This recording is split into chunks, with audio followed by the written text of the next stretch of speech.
A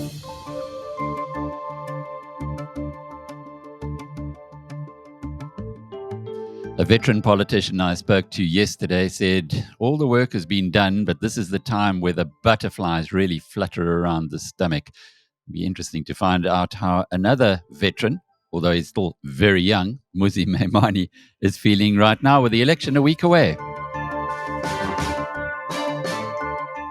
Hey, Mmusi, lovely talking with you again. We've been following your journey on BizNews for a while. I must say that a lot of what I'm reading in the media is confusing right now, including what is coming out of the pollsters. But we're trying to get to the truth or try and get some kind of an understanding ahead of next Wednesday's big vote here in South Africa on the 29th of May. Maybe just give us an update from your side, because you're starting slightly to show up in the polls, Bosa is, but not really with the kind of significance that would be justifying the amount of work you've been putting in over the past year or so. Yeah, and I mean there are many things that when I look at particularly some of the polls that have come out, that when I look at them, even I find it at times hard to believe. The hard yards that we've got to do is obviously we're competing in a very congested space. You're asking South Africans who historically had been aligned to the ANC to make a different choice. And I often find, a bit like in the US elections, from time to time when when people are getting themselves ready to move what is typically conventional, often polls can't pick that up. And that's why sometimes polling missed the election of President Trump. And my impression of it is that as I'm going on the ground and seeing South Africans, it is hard to believe that that is reflected in the current polling thing. And as we're starting to take up the polls, for us, we kind of look at what trends look like. The first is we needed to ensure that South Africans, when asked and confronted, could identify Bosa, which was important because you'll remember when I think we last spoke, the hard work that we had to do was to link Mmusi Maimane and Bosa.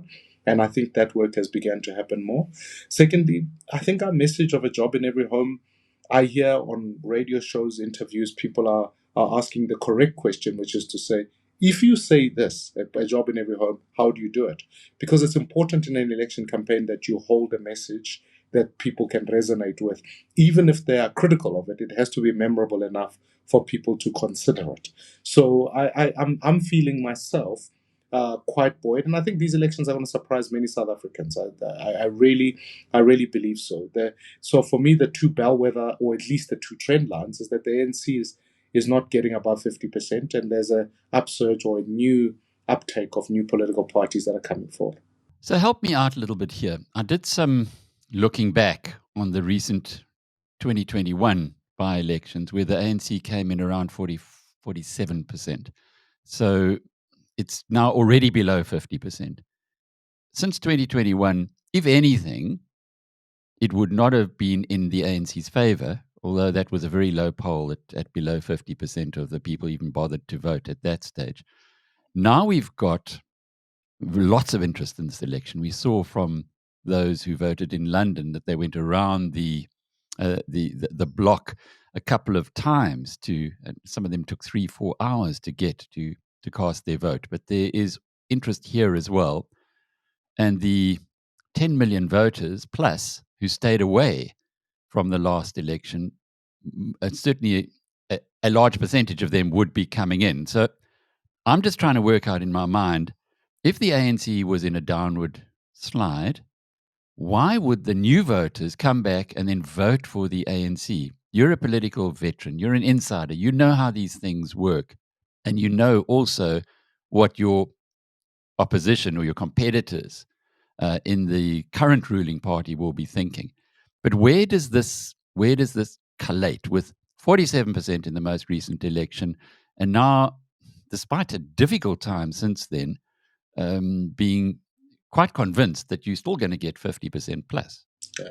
So there are a couple of things. The first thing is this: whichever poll you look at, the number of voters who are undecided are high for 7 days before an election, right?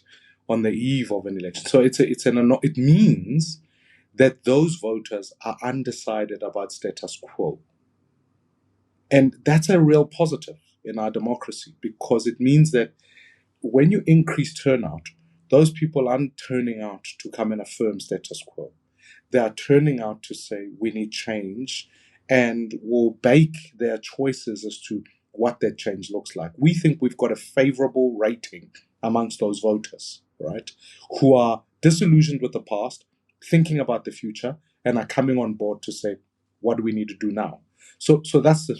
And the second thing is, elections often are fought on the ground. It's often it's tempting to look at sentiment online, etc., and think that that will give you a bellwether about what's going to happen.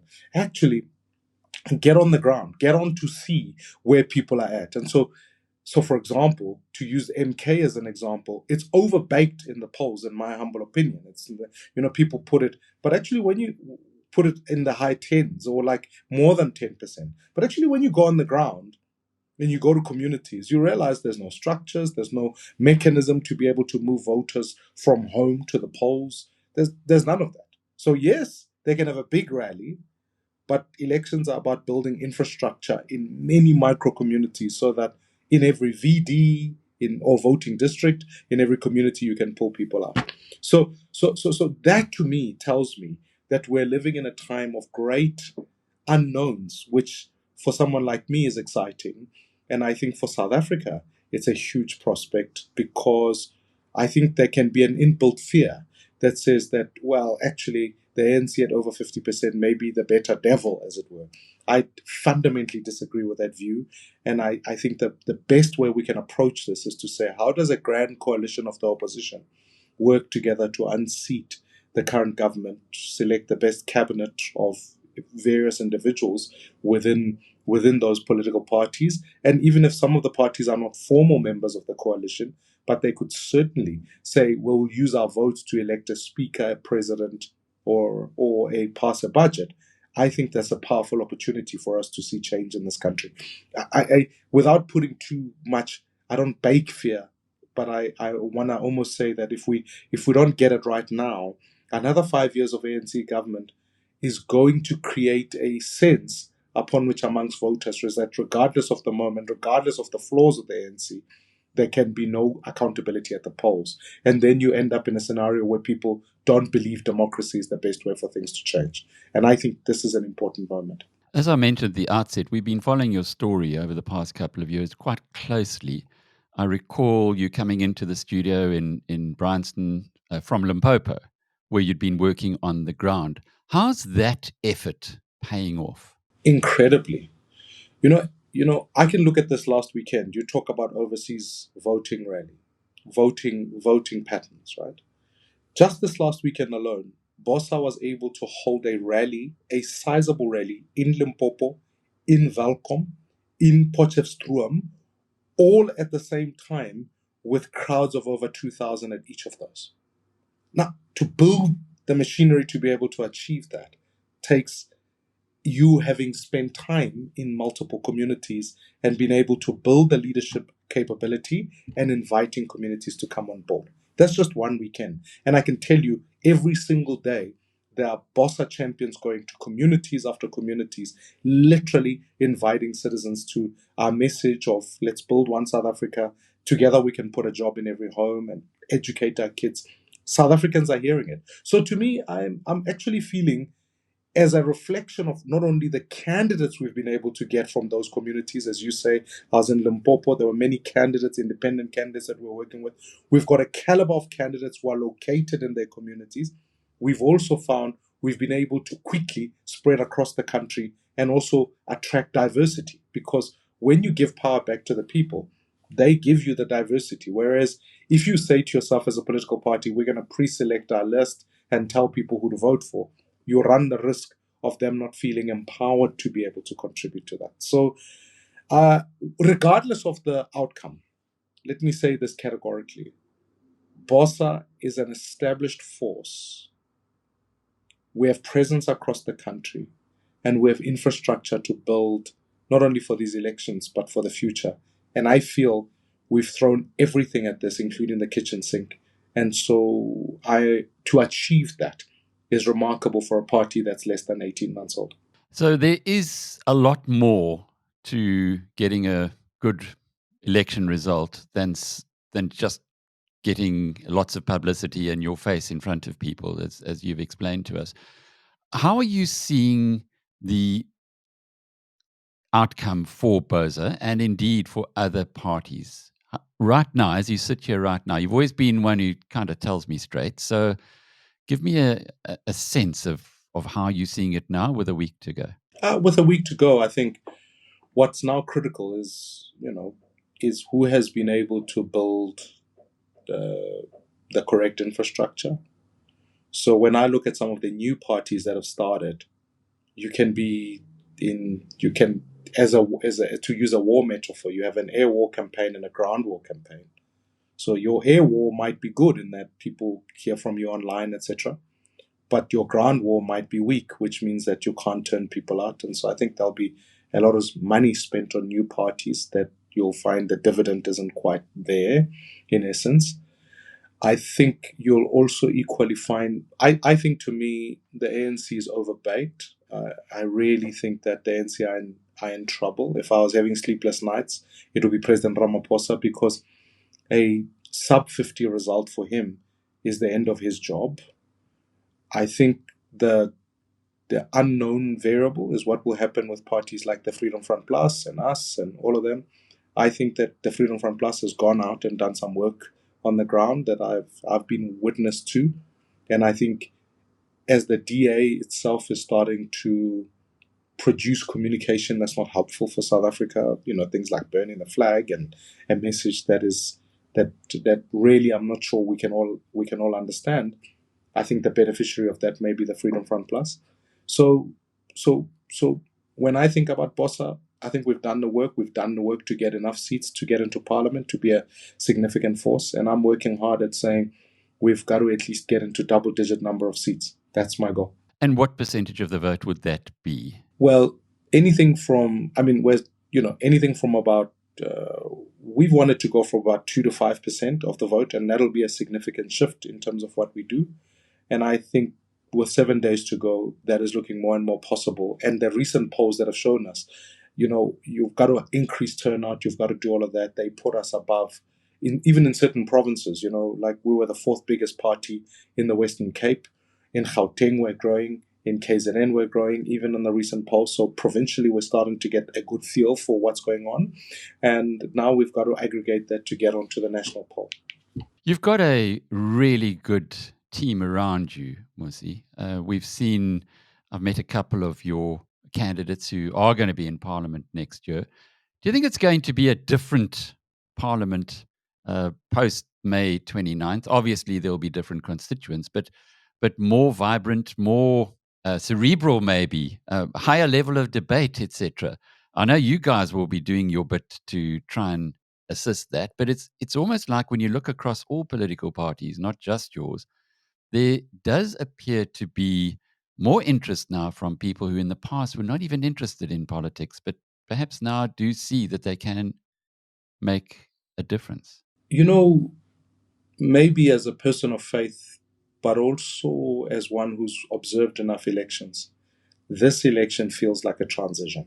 You get a sense, even when looking at the ANC's list, that if they reject the idea of introducing new, fresh faces to the political campaign, and I think it's told you everything in the fact that the ANC has had to dig into its ancestry, as it were, to campaign, to bring out people like President Mbeki, Motlanthe, tells you that they're not future looking.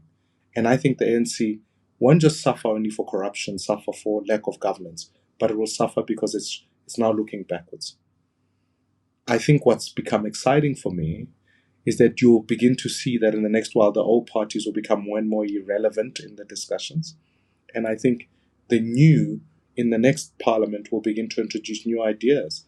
I long for the day where actually the debates in parliament aren't individualized, in that we're discussing Jacob Zuma or Palapala or acts of corruption, but really we could come around to debates about hey, how do we stimulate our economy so that we can get jobs everywhere? What is the debate around Transnet? What is the debate around ESCOM? And I really do think with a fresh blood that is coming into Parliament, I think the discussions are going to be different. So when I talk about this transition, I really get a sense that no one wants to go back to be discussing Zuma, Ramaphosa, and aging leadership. When I speak to all the fresh new parties, there's a genuine sense upon which they want to talk about the issues in South Africa. Let's talk about building, they want to talk about that. So it's going to be exciting. I also do think it might be a younger parliament. So the rules are going to have to be interestingly put together. And whatever the configuration of government is, when you don't have an outright majority in parliament, it means that gone will be the days where you could be protected by a vote. So that if a president arrives in parliament and spews off nonsense and then asks people to vote on that nonsense, that people could endorse it by using the majority. Whereas now you could find a space where genuinely, if the House collectively feels that you're not answering the question, I think it's going to be a tough journey for the president, because they know that if a motion of no confidence were to be triggered, they're not guaranteed an outright majority. So that for me is exciting. And I think it will restore the role of Parliament, not as an oversight body only, but a body as the apex of accountability, so that the executive will fear Parliament. Because the last terms, the executive did not fear Parliament. You could, even in answering a question, you would literally read out of your favorite magazine, and that would suffice as an answer. Whereas now those days are far gone. Is there a small part of you that wishes you could turn the clock back? There certainly are many South Africans who say, well, if only Mmusi was the face of the DA, it might be a very different election that we'd be going into. As I just launched a new book called Dare to Believe, and in there I speak at length about why I could not stay in the DA.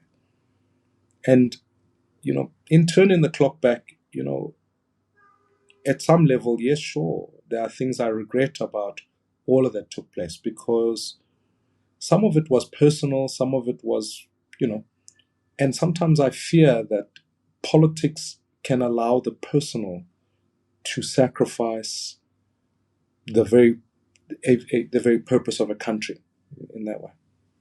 And so that for me is something that I always want to say, given the opportunity to fix, I'll never be able to put what is personal to sacrifice what is in fact of public interest. So that's been a big lesson for me. But the second issue is, I don't say this to be dramatic, but I say this genuinely. I'm grateful to be here now. And I've written a book about the fact that ideologically, the DA has really become, in some ways, a minority party, a fight back organization.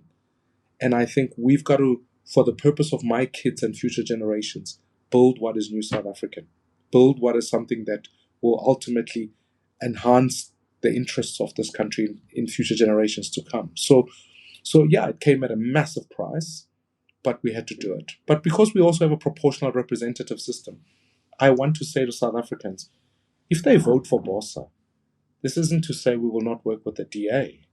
It just means that the votes the DA could not get, we could bring in partnership so that we could deliver change.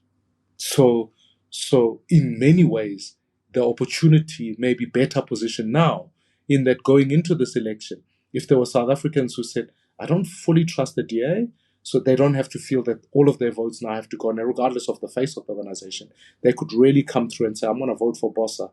And I'm not trying to bring the DA via the back door or anything like that. I'm just simply saying, for the center ground of South Africa, there must be a home for those South Africans. And when we build this grand coalition of the opposition that I've been speaking about, is that it gives you an opportunity to say, can we collectively work together for the future? And I'm privileged in this sense, not only in the diversity of language, but the sense of being able to be relatable to all the leaders of political parties. And I can pick up the phone on any given day and speak to Peter Groenewald, or speak to Julius Malema, or speak to Bantu Holomisa, or the ACDP, or Herman Mashaba, or whoever, because each of them I have given the due respect and they've returned in kind, and I've given the sense upon which we could work together to build South Africa. So I feel, had I just remained in the DA, that opportunity could become less, given some of the politics that were taking place there. I think now we've got the best chance to be able to bring a coalition of the opposition together now. You didn't mention Gayton McKenzie. Can you sit around the same fire with him? No, Gayton and I was with him last week, about just 2 weeks ago. I have no, I know him. I've spoken to him. We have a relationship, and he understands the nature of the project that we're engaged with. So I despite all the noise, the trick about coalition building is in some ways not to be moralistic about it, because there are good people and there are bad people in all organizations, naturally. The trick is to be clear on vision and committed to that, and ask people to work towards that on a regular basis. That's the trick. And therefore, if we can agree that we can eradicate corruption, that's an important landmark to put on the table, and everyone must sign up to that. If we can agree that this is about the economy, stupid, as the famous saying is, that we're going to put a job in every home, let's focus on that. Fix ESCOM, do all of those things. And so we've put a plan together, and I would be willing to sit down with Gayton and say to him, well, here's the 10-point plan. We're not here to discuss anything else. That's what we got to focus on. And it would be the same for Bantu Olomisa, Peter Groenewald, Reverend Mishwe, anyone else who'd end up in parliament for that matter. We've got to say to ourselves, what is the plan that we're working towards? Because the greatest mistake we could make would be to form a coalition, govern, and do so worse than the ANC. So, you will then reverse the fortunes of this country by tenfold at the next election. Mmusi Maimane, the leader of Bosa, and I'm Alec Hogg from BizNews.com.